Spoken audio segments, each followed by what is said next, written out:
Perkenalkan, nama saya Iraimit Pratama, biasa dipanggil Kuping. Saya salah satu dulu mantan mahasiswa ISI. Saya kenal analog ini berawal dari mata kuliah fotografi sebenarnya. Jadi di semester 2 itu ada namanya fotografi hitam putih kalau di sana. Nah, di sana tuh kita harus bisa belajar motret pakai kamera analog dari cuci sampai cetak. Nanti outputnya itu pameran. Nah, dari situ kenal namanya analog. Tapi belum kepikiran jualan karena cuma kenal aja. Nah, dari situ keterusan sampai pada akhirnya punya banyak kamera analog. Dan waktu itu pas COVID. Jadi pas COVID karena bingung, punya beberapa kamera analog tapi nggak tahu mau dipakai juga bingung mau kemana pas COVID. Habis itu aku mulai belajar Shopee sama Tokped. Nah, baru dari situ mulai analogan aja di 2020. Oke, halo, aku Ade, biasanya dipanggil Ade ya, Ade Alfian lengkapnya. Berbeda sama Mas Kuping tadi, kalau dia formal di akademisi, kalau aku lebih ke komunitas. Tapi main analog ya lumayan. Dari kecil inget, terus 2000 berapaan ya? 13-an mungkin. Tapi lucu-lucu aja zaman dulu. Tapi pada akhirnya karena ngikutin kan, tahu kan harga roll film makin tahun makin naik. Dan kebetulan aku ada beberapa shorts yang bisa menyuplai film dengan harga lebih miring. Nah, pada akhirnya mendirikan Koyopasa. Sama sih awal-awal COVID karena itu. Jadi karena harganya kok naik terus, kasihan kan anak-anak, teman-teman yang lain. Kadang kebanyakan yang main itu kan apa ya, mahasiswa, bahkan ada anak-anak SMA gitu. Kalau filmnya terlalu mahal ya gitu.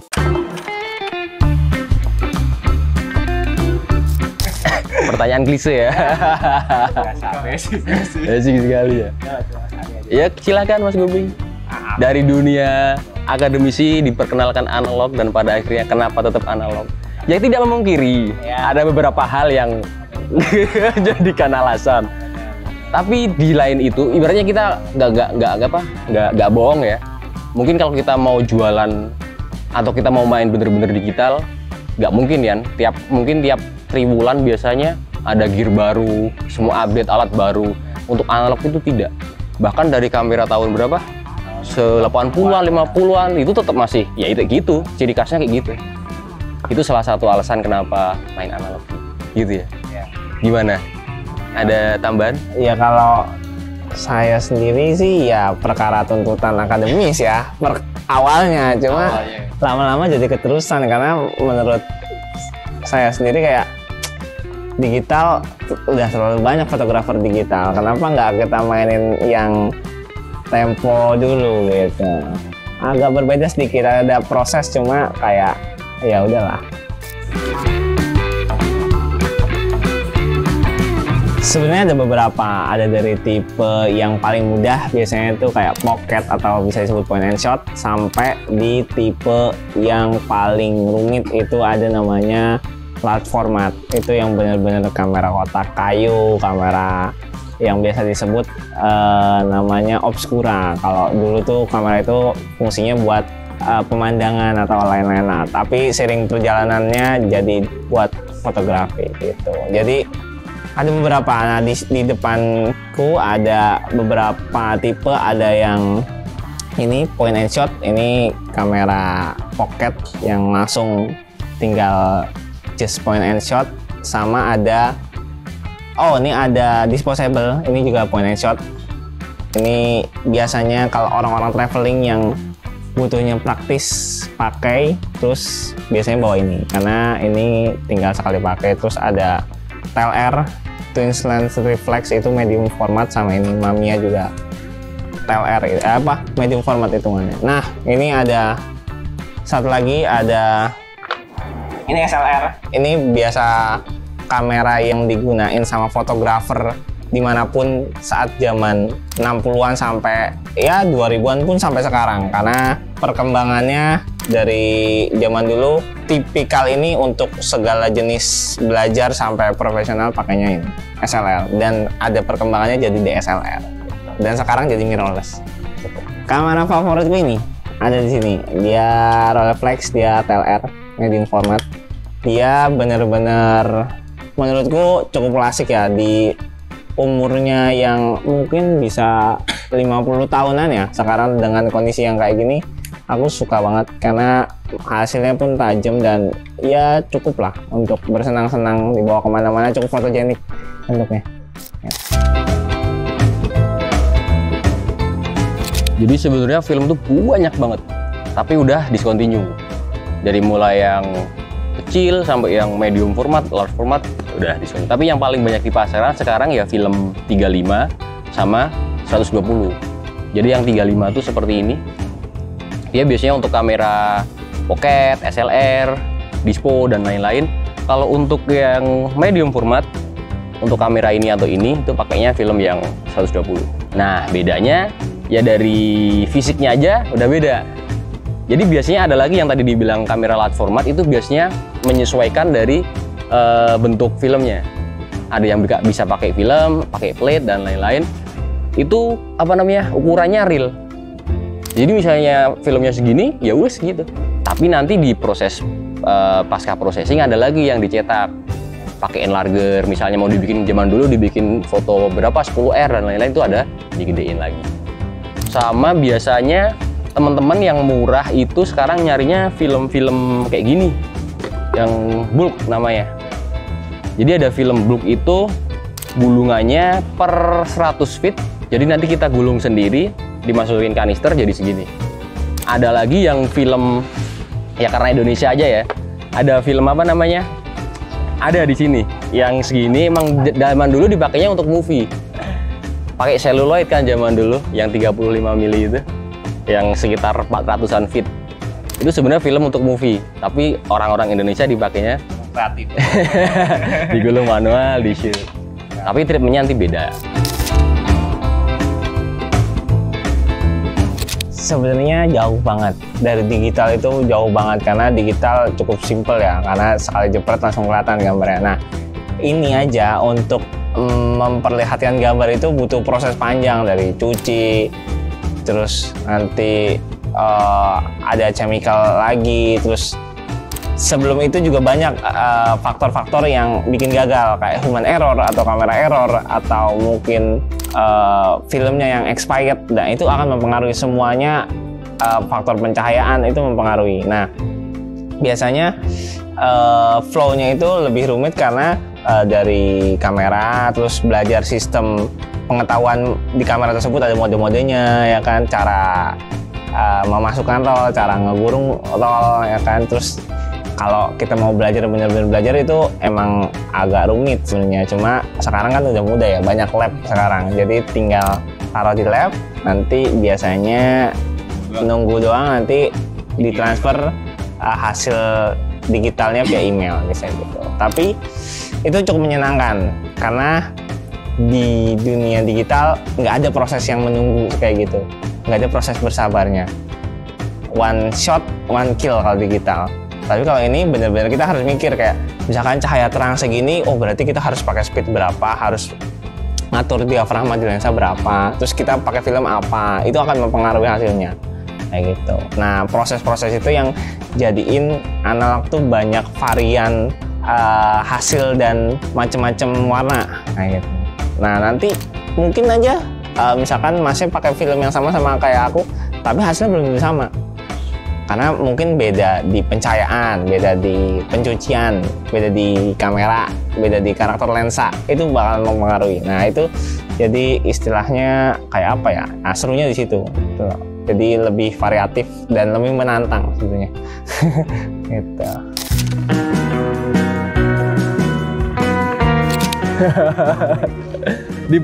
Diproses dulu, Mas. Ya paling gampang bener yang dibilang tadi, bawa ke lab, udah kasih aja, bayar, ntar dikasih. Cuman untuk lebih detailnya, kadang yang paling lucu tuh gini, ada orang beli, orang make kan, terus, Mas ini udah selesai, aku mau lihat hasilnya, dibuka. Itu paling sering terjadi itu sama anak-anak yang apa, yang baru belajar biasanya gitu. Tapi kita juga nggak boleh gimana-gimana, harus dikasih tahu juga. Ya karena film itu semua prosesnya ada dan manual. Jadi ketika ini udah selesai diekspos ya, misalnya 36 isinya udah selesai 36, kita harus gulung balik. yang dari ini tadinya keluar semua, udah diekspos, kita harus gulung balik lagi. Biasanya di fitur kamera tuh ada rewind untuk yang kamera pocket otomatis, ada di kokang manual itu bisa di rewind juga manual. Jadi kalau udah balik ini, kita bawa ke lab untuk dicuci. Tapi kalau misalnya mau proses sendiri, ada ya mungkin agak ribet tapi menyenangkan kalau mau dibelajari. Basicnya ada 2. Yang pertama BW, yang kedua warna. Tapi ntar ada lagi yang warna itu kayak di ECN yang tak bilang film untuk movie 35mm tadi, karena dia di sana ada lapisan rem jet yang bakal ngilangin halation buat film biar nggak berpendar cahayanya. Nah itu kalau untuk udah, sorry kita ambil dulu. Nah biasanya ini namanya developer tank. Ini kayak apa ya? Kayak kantong ajaibnya anak-anak analog nih. Jadi dari sini kita nanti apa namanya? Di dalam changing bag atau ruang gelap, jadi kayak ruangan kedap cahaya gitu, kita masukin. Ada, bentar. Nanti ada yang namanya itu reel. Yes. Ini dilakuin di dalam apa namanya kedap cahaya ya. Jadi ntar ini ruang gelap. Biasanya ada kayak changing bag gitu, kayak bentuknya baju tapi ditutup semua. Ini ntar dimasukin semua bla bla bla sampai dia gulung. Kan di sini ada sekat-sekatnya nih. Jadi ntar pasti ada. Ini tujuannya untuk masukin chemical, biar dari 2 sisi itu kena chemical. Sama kayak kita nyuci, ya nyuci ini juga kena air. Ada lapisan yang yang terbasuh. Nah itu nanti chemicalnya beda-beda lagi. Yang BW apa, yang warna apa. Tapi pada dasarnya untuk warna, untuk BW itu biasanya dingin. Kalau untuk warna itu biasanya hangat.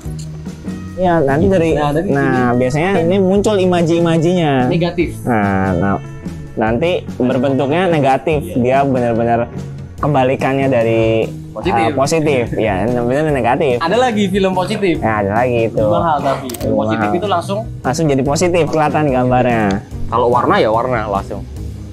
Nah seperti itu. Nanti ada lagi proses yang scan. Kalau zaman sekarang itu bisa pakai alatnya scanner, ada juga yang pakai kamera digital, ya. Ada juga yang pakai flatbed. Pakai scanner zaman dulu yang Epson gitu.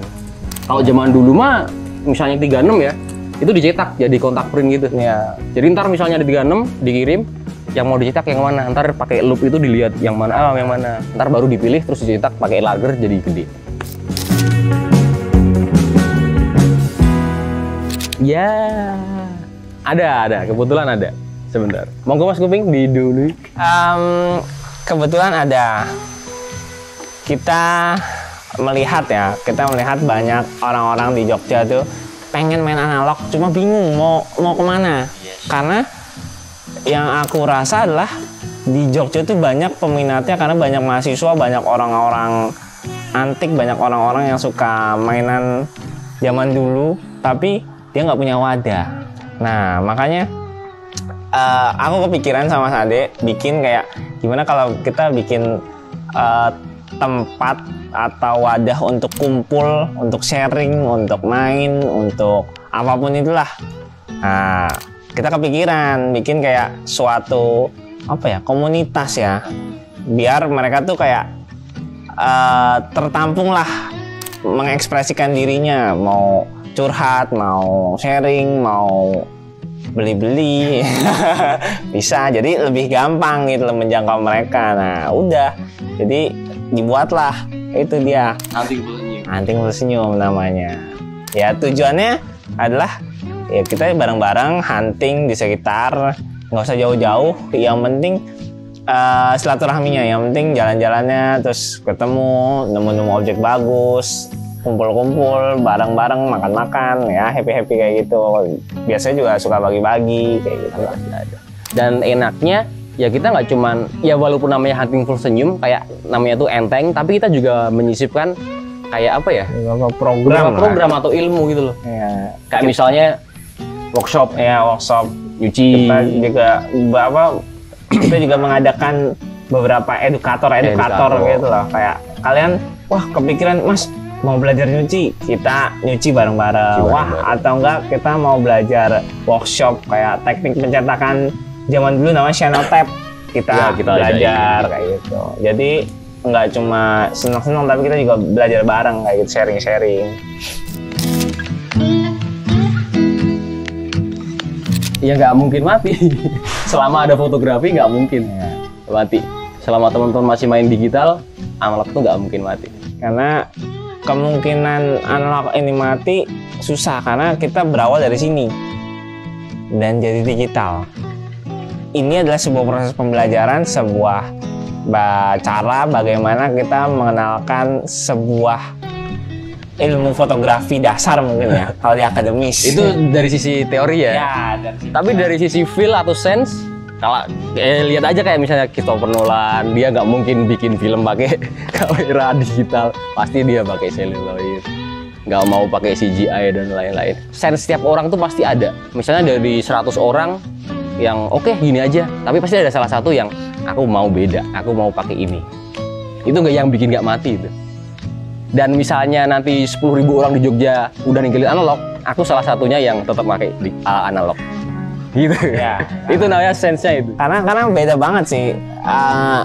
Yang digital tuh jangkauan antara terang dan gelap di film sama di digital itu nggak sebanding di digital, dan digital nggak bisa mengejar kebokehan dari something deep-nya. ya something deep. 3D popnya dia selalu diungguli, dan belum ada digital yang belum bisa. Maksudnya mendekati, ya mungkin ada PS1, Ya. Hasselblad gitu-gitu ya, cuma tetap itu mahal. Yang mau belajar analog mungkin sebenarnya banyak ya, ilmu-ilmu dari YouTube gitu banyak sebenarnya. Kita bertanya boleh, cuma seenggaknya kamu pahami dulu. Misalkan kamu mau belajar, kamu ngerti dulu sedikit, kayak tahu introduction lah sedikit, kayak apa sih analog, gimana sih cara sistemnya, gimana kameranya, apa sih itu film. Nah mungkin yang basic kayak gitu itu bisa didapetin di YouTube, tapi nanti secara detailnya atau cara prakteknya mungkin itu kita bisa ngobrol, kita sharing, karena banyak banget udah ilmunya di YouTube tuh, banyak banget. Jadi di era digital ini ya, kan kita nggak harus baca koran ya. Itulah. Ya, jadi teman-teman yang pengen belajar, ya khususnya di Jogja ya, kita pasti sering nongkrong. Kalau pengen join ya join aja. Nggak mungkin kok ibaratnya kamu datang nggak beli kamera, kamu datang nggak beli film, pasti disuruh duduk. Mau nanya apa juga kita jawab. Misalnya, Mas, kameraku gini nih, cekin, dicekin. Jadi kita benar-benar open, karena base-nya ya bukan bener-bener jualan, ya jualan kamera atau film, tapi karena ya udah ini komunitas nih, dia udah apa namanya, udah concern di analog aja udah. Ya seneng, karena beberapa orang yang main analog tuh biasanya punya tes yang spesial gitu, yang beda aja dari yang lain gitu. Ya pokoknya datang aja ke kita, Hunting Full Senyum, bebas tanya aja.